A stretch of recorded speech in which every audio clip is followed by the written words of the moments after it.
Resuming debates, the honourable member for Calgary, Nose Hill.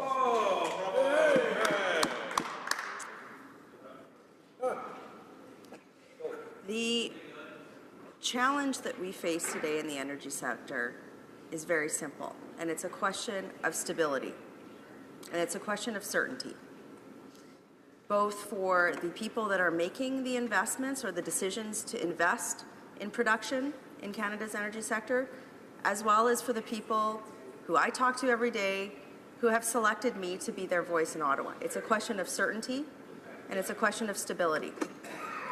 If you are, Mr. Speaker, for the colleagues opposite that are laughing at this tonight, give your head a shake.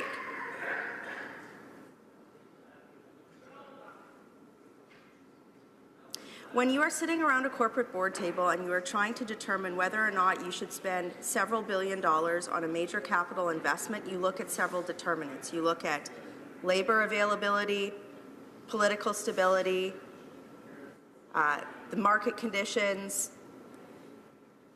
You look at all sorts of things, and you make a determination based on a set of information that is available to you at the time.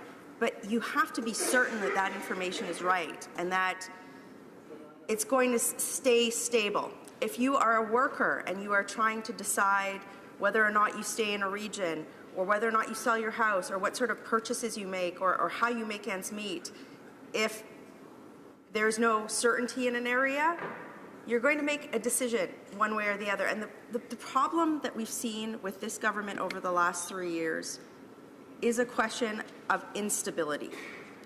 So at a time when we saw a change in the supply side model of energy products in North America, as the Americans started to come on stream with more energy supply, and of course, we could spend a whole bunch of time talking about the demand side model internationally as well, but as we saw a change in the supply side model, what the government should have done at that point in time, when we started to see that shift as they came into government in 2015, was did everything in their power to make it more certain and more stable for the workers of Canada's energy sector to stay and prosper in Canada, and for those who seek to invest in Canada's energy sector to do so.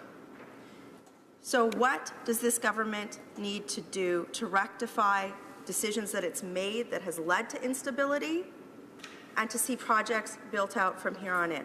First of all, the government has to scrap its carbon tax. This creates instability in investment in the energy sector and creates a burden on energy sector workers.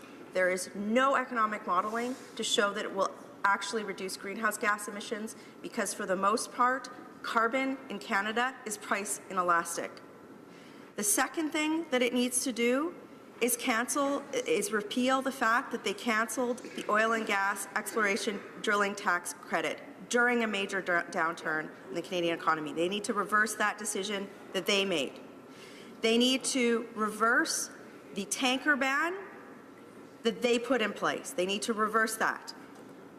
They also put in place a 5-year moratorium on northern oil and gas exploration, giving the territorial governments less than 2 hours' notice. Instability. They need to reverse that decision that they made. They also need to reverse the decisions that they made around the methane regulation framework that they put in place. More instability that they put in place when they knew that the energy sector was going through a downturn.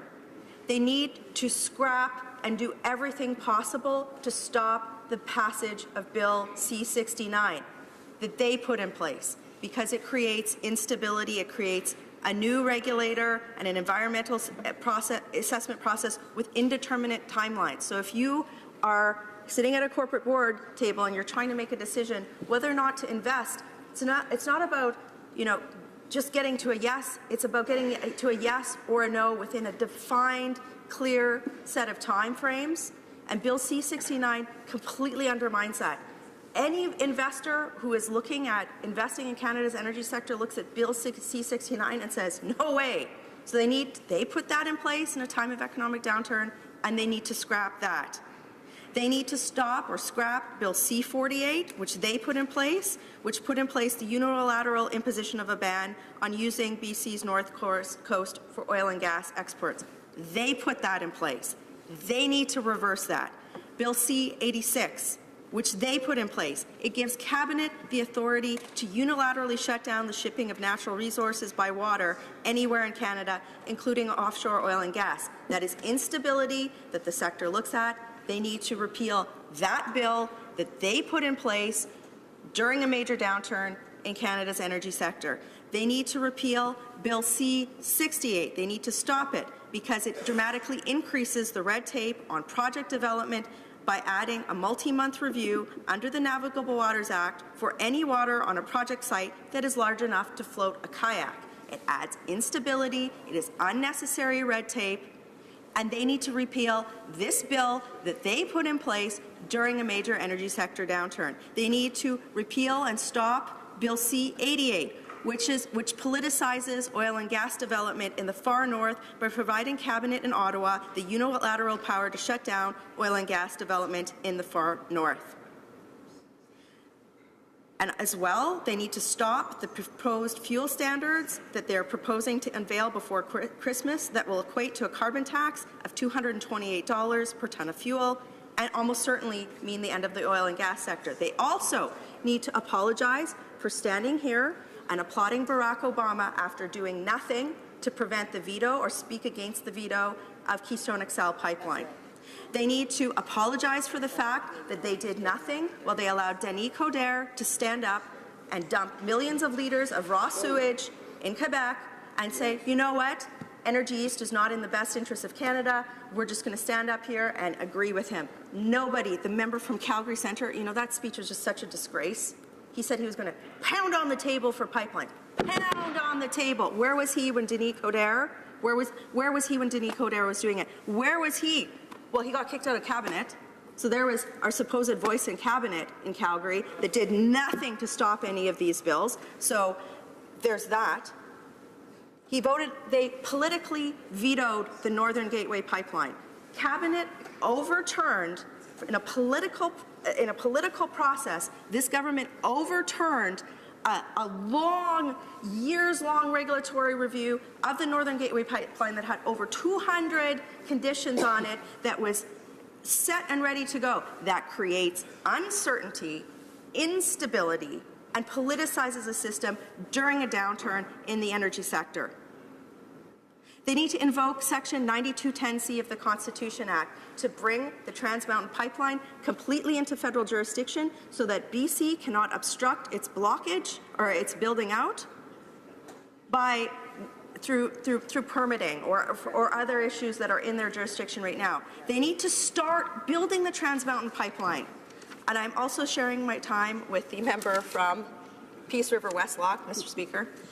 They need to start building the Trans Mountain Pipeline. If what the Prime Minister says is true, it's actually in the best interests of this country, why are they kicking the can down through a potential spring election window? If they're serious about it, they should be building it out today. There should be shovels in the ground tonight. And the last thing that they need to stop doing, Mr. Speaker, for the love of all that's holy, is stop abdicating the responsibility for getting these policies right.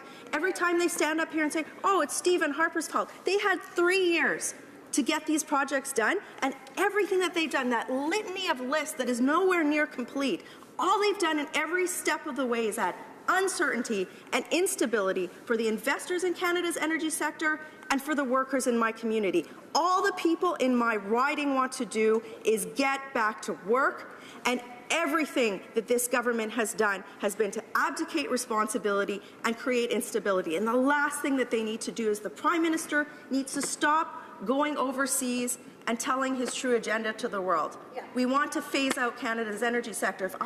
If I'm a worker in Canada's energy sector, if I'm looking to invest in this, I'm saying, well, that's a pretty clear policy.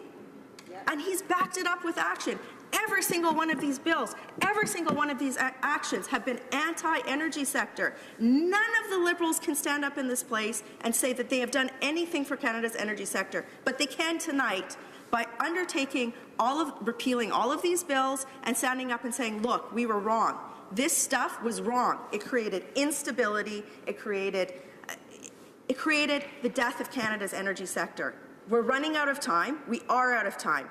Build Trans Mountain, get the shovels in the ground tonight, repeal these bills, and start being serious about one of Canada's most prosperous and stable industries in this country. Hear, hear. Questions and comments. The honourable member for Malpeque. Mr. Speaker. Just hold that for a moment. The honourable member. The honourable member for Sherwood Park, Port Saskatchewan. A point of order. I know there's many members interested in speaking to this as well, and I wonder if I could seek unanimous consent for us to extend by 1 hour the period allotted for this emergency debate.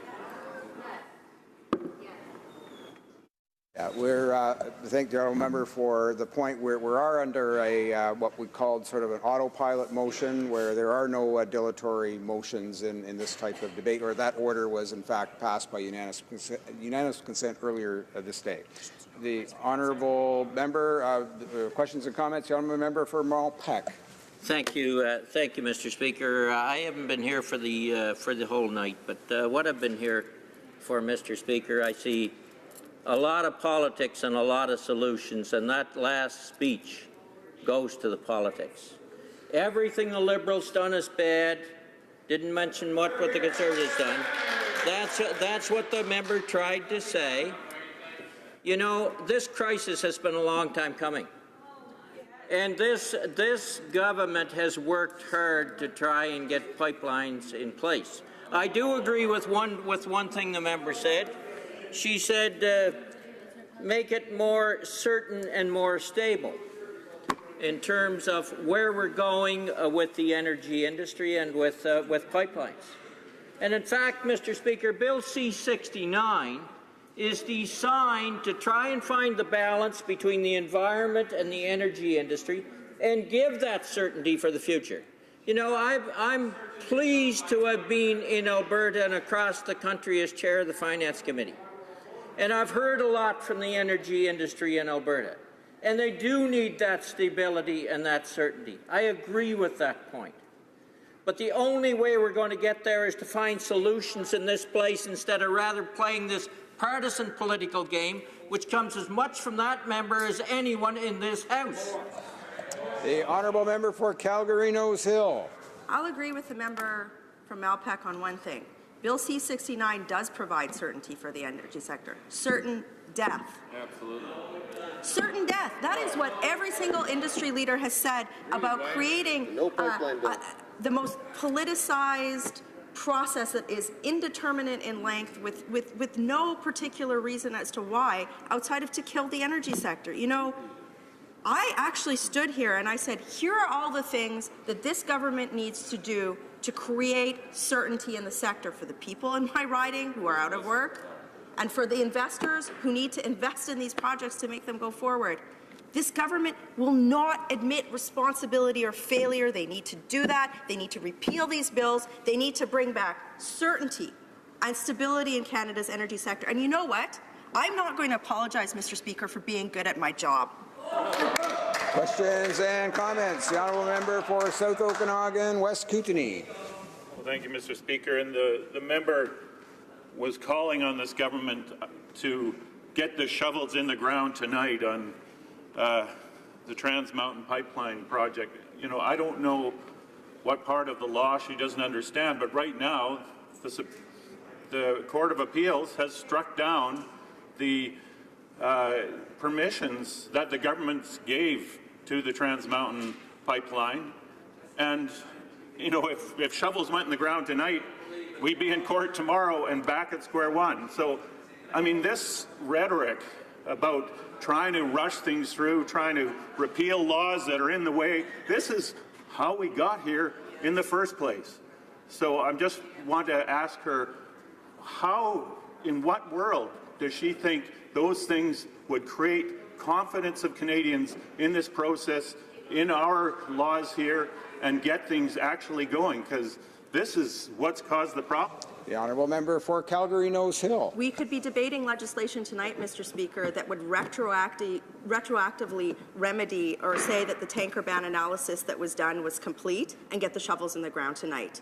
If the government had appealed the Supreme Court decision and ordered a stay, we could have had shovels in the ground tonight. The reality is that the Prime Minister expects to come out to Calgary, the Finance Minister expects to come out to Calgary, and they expect to be met with adulation and, oh, thank you for your presence. It's so wonderful. But you know what? The people in my community are smart. They understand what this government could have done if they actually had the political will to get this thing done. It's either in the national interest or it's not. You can't have it both ways. And if they're serious about building these things out, they need to do every tool in their disposal to get this done, including having the political will to legislate on these things. They can't just let the courts do their dirty work for them in the long term without taking direction here in this place, and that is what they fail to do. It is unconscionable, it is unacceptable, and they need to go.